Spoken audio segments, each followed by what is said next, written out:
Hey everybody, JJ here, Bull to the Bust. It is Monday, March 23rd. Hope everyone had a good weekend. I know there's a lot of bad stuff happening out there. Hopefully you're still staying above water. Hopefully you still have a job. If your office shut down or your business shut down, hopefully you have a backup source of income or a backup gig, maybe a gig economy job.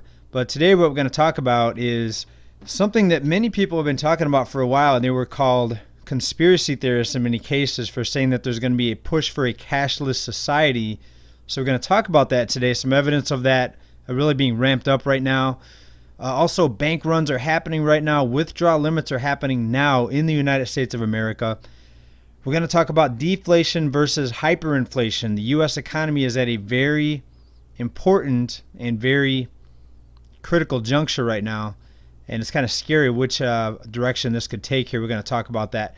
Banks are deferring debt, just as we thought they would. There's talks of deferring mortgage payments, credit card payments. We'll get into that. We're going to talk about also we're going to talk a little more about the zero reserve requirements for the banks and how the Fed, they jumped in early this time in this crisis versus the 2008 financial crisis. So let's go ahead and get into it. Let me fix the spelling right here. It's supposed to be than the 2008 crisis. There we go. Well, the news is starting to spread about the stress in the banks and the financial system in general. It's funny, when the stock market starts dropping, people actually start paying attention, and now people are realizing that the entire banking system is in pretty big trouble. Will they continue to be bailed out by the Fed? We'll have to see, but a lot of people are taking their money out of the bank, and they're not expecting the Fed to continue to have the back of this banking system. So banks are now imposing stricter withdrawal restrictions as many customers are trying to empty their accounts, demanding hard cash. And we're going to talk about how this plays into the cashless society push here in a minute. Now, the corporate media has been very silent on this. I haven't been able to find too many reports. Most of the reports have been people in comments, people on Twitter saying that they had firsthand situations where they couldn't get as much cash as they want to. Here's someone over at Twitter, Tatiana Kaufman, I believe, Tatiana. Bank of America is limiting cash withdrawals to $3,000. Expect that number to drop over the next few days. Now, ATM limits and cash withdrawal limits, they're different. There have been all along certain banks allowing only a few $100s in some cases to be taken out of the ATM. But we're talking about withdrawals where you attempt to go in, if you can even go into the lobby now, but you attempt to take out cash, $100 bills, what have you, and the bank says, no, this is how much you can take. In some cases, it's a few thousand, some cases more, some cases less. Now, someone replied to her down here, ATMs are limiting cash withdrawals. It's been the same for decades. Well, she's talking about not just ATMs, she's talking about withdrawals from these banks. And I think this tweet sums it up really nicely. Mr. Backwards tweeted out the following. Starting from today, I'll start to withdraw cash amounts until I reach a buffer of 6 months for living expenses. Keep in mind that governments, 1, will discourage cash withdrawals, 2, can ban the usage of cash payments, all because they're scared of an impending bank run. Absolutely. Well, why do you think they're scared of a bank run? Right? Because the banks do not hold the cash that they lend out. Again, they don't hold the cash that they lend out. They hold a fraction of it. But remember, with the fractional reserve system, they can loan out many, many times more than they actually have in deposits. And when you talk about physical cash, hard cash, that is even less. And now what they're doing is they're trying to push the fear that the cash may be infected to discourage people from wanting to use cash. And there's even talks that the quote-unquote people bailout or the working class bailout, these checks that are supposed to go out between, I believe, $1,000 and $3,000 depending on your family size, they're actually going to be debit cards. So cashless bailouts for the people, if you want to call them bailouts, that's what I call them. Will it really help people? Well, that's yet to be seen, but this cashless push is a real thing. Let me show you an article here. This is out of investing.com. Fear of virus-tainted dollars opens new front in war on cash. So I told you, they never let a good crisis go to waste. What it looks like they're doing is they're not only using this sickness outbreak to cover up the financial bubble that needs to deflate and needs to pop and drop, basically. They're also using it as this war on cash. So now they can say, oh, by the way, cash is dangerous. It could be tainted. It could be infected. Now we need to go cashless. And we know with a cashless society, governments have more and more control over you and me, right? When everything is done digitally, you're more easily controlled. You're more easily tracked. They can more easily tax you. And many people have been talking about this for years, but this is coming to fruition. And again, they're just going to blame it on the sickness outbreak as the excuse for everything, for the economic collapse, for the push into the cashless society. Right? On one hand, you can say, well, cash is dangerous. I mean, a lot of people handle it. It could have been through hundreds of thousands of different people's hands. Absolutely. But what about doorknobs? What about buttons on elevators and vending machines? Are we going to ban those also?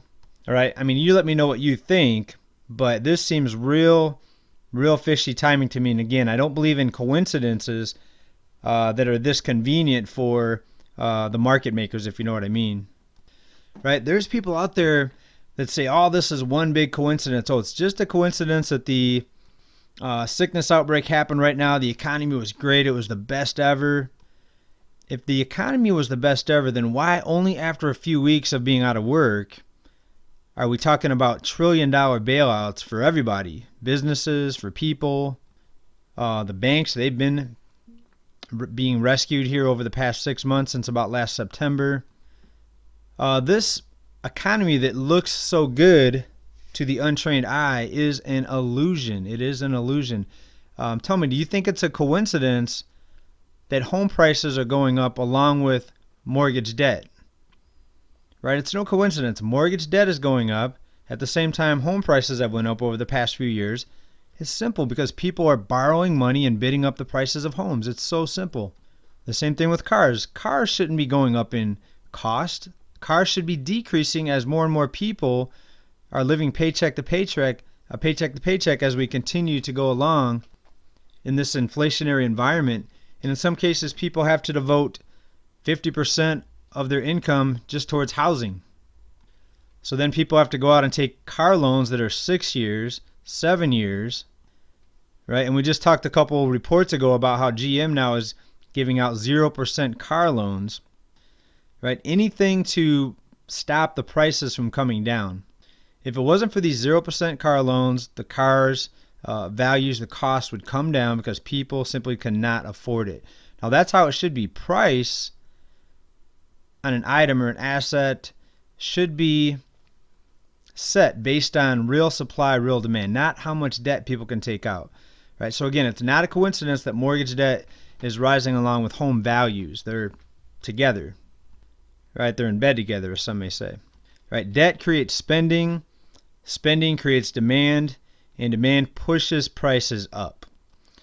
Right? If the Fed were to step back right now, let the banks try to operate on their own without continuous bailout, repo injections, the buying of mortgage-backed securities and debt instruments, you would see a major deflationary crash. Happening right now, the politicians are talking about how much of a push there should be for banks to basically defer debt, to not foreclose on people, to not give late fees to people that can't make their credit card payments, because of the massive job loss that we're going to be seeing here. And they're saying that this is to protect the economy.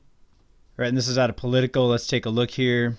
Right, now we talked about the cash that's going to go out to many Americans.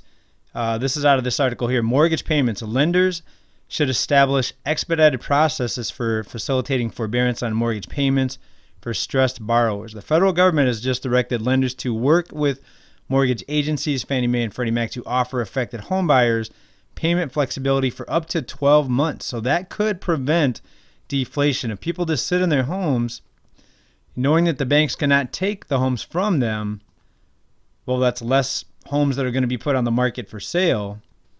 Now, some people still may panic and sell, but remember, after the financial crisis and the housing bust, a lot of institutions and corporations came in and bought homes, and so that part of the housing market never recovered. People own their homes less today than they did back then. Of course, prices recovered and are even higher than back then because of the unleashed lending, but that part of the housing market did not recover. All right, now this article continues right here. Federal guarantees backstop any risk of credit losses on associated agency mortgage-backed securities.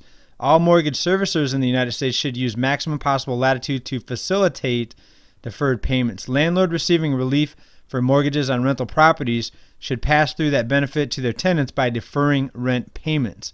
So they're saying they should pass it through to their tenants. So technically, depending on how this plays out, landlords could get their mortgages halted or get their foreclosure delayed or denied.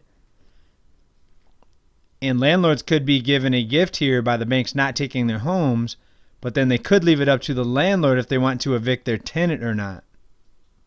All right, so you see what I mean here by this political control in the system. It could end up very bad for people if they decide to take the side of the institutions and the multiple property owners. And this is why I say, and I've been saying this for a while now, that we are at a very dangerous time. Deflation versus hyperinflation. It could go either direction. It depends on what the market makers want to happen. So we can look at all the charts. We can look at all the price data. We can tell you how much the stock market crashed today and how much it may crash in the future, but it all comes down to the market makers. What are they going to do? They could easily push this into hyperinflation. Hyperinflation is when so much money is pumped into the system that everybody has cash, but the problem is there's not enough goods being produced. So you have goods shortages, food shortages, and the scarcity pushes prices up even more, which causes a bigger need for people to need more cash. So then they pump more cash into the system as banks continue to lend because they have unlimited funny money available via the money printers. And now banks don't even need to have the Fed's money because they have zero reserve requirements. We talked about that a couple reports ago. They can just lend out endless cash. There's no limit. It is unlimited. So therefore, they could easily push this into hyperinflation. Now let's talk about 2008 and how it's different this time. Okay, this time the Fed, they jumped in early. Ever since last September, the repo injections, they started lowering the Fed funds rate before the pain really started hitting the economy. In 2008, remember, they were raising rates aggressively all the way up to about over 5%, the Fed funds rate at that time. And along with it, borrowing rates also increased. And that's what helped bring down the housing market that kicked off that financial crisis. All right, so there's some similarities this time. You always hear this time it's different. Well, some things are different. Not all things are different. Debt is at all-time highs again. So I guess you could argue, yeah, it is different. It's worse. But it's actually different the way the Fed responded to it this time. They attempted to get out in front of it. Again, last September, they started the repo injections. They knew the banks were running low on liquidity, lending out too much money that wasn't being paid back enough to cover the continuous lending. And that's why I say it's a real dangerous time right now, because it could go either way. And I try to watch other channels and other economic analysts here, even on YouTube, and I hear a lot of different stories. People like Peter Schiff, he's been saying hyperinflation is going to happen for a long time. Well, so far we've seen deflation in the stock market. Now we're yet to see how all this is going to play out throughout the rest of the economy, the different sectors, the housing market. Will the prices of cars start coming down, or will banks just keep on lending, causing the demand to continue to surge, even though banks really shouldn't be lending? But again, they have unlimited money now they can lend out, right? And this is the dangerous and the scary part of what we could be seeing. My biggest fear is an inflationary recession, even worse than stagflation, right? In stagflation, you see stagnant growth. But remember the fraud, which is the GDP number based on all the goods and services that are bought or sold. So they continue to liquefy the banks, even though more and more people are getting further behind on their payments. Well, it doesn't matter. They just can continue to give out loans because it's not real money behind this all. This is a fiat fake money system and a fake economy. Right? And that's why you see many people out there saying, get gold and silver, get gold and silver. They think there's going to be hyperinflation. But a lot of people, I think, are also not sure. I just watched a video from a YouTuber that I really like watching, but he says there's going to be a housing market crash, but then he says there's going to be hyperinflation at the same time. So I don't think he's really thinking this through, or maybe he thinks that one's going to happen before the other, and that's possible too. But so far, the way the Fed's been responding to this is it looks like they're trying to keep the debt markets liquefied, and they're trying to keep prices high and not letting deflation happen. Of course, it happened in the stock market, and that stock market decline that we witnessed here, over 30% here just in a matter of weeks, I think that mostly hurt the working class person in their 401k and retirement accounts. And I think a lot of the big guys, they were ready for it. I think a lot of them were shorting the market. First of all, they sold in a blink of an eye with their algorithmic trading, but then they got into short positions probably when this decline first began, and I'm sure a lot of them made a lot of money. And that's, I think, why they love boom and bust cycles. So I continue to expect deflation, even though it's dangerous. They could push it into hyperinflation, right? What could be happening right now with the money pumping that they're pumping into the system is they could be using that to make it look like they're trying to keep the economy from crashing. And then all of a sudden they just let it drop and they say, well, we tried. That way people can't point the finger at them and blame them.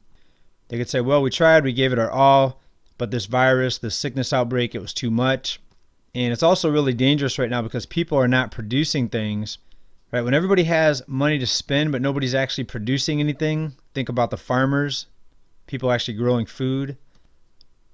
Then you start seeing other areas where there's shortages creating demand and inflation, and then to hyperinflation if the banks keep pumping out the money. So we'll have to see how it goes, everybody. We're going to keep an eye on it for you. Let me know what you think about this scare tactic here, that cash is tainted, it could have a virus, and that we need to be pushed towards a cashless society. Is it just a coincidence, because this virus thing's happening? Or is this something that's being used as a convenient way to get us in a cashless system? Thanks for watching, everybody. Bye for now.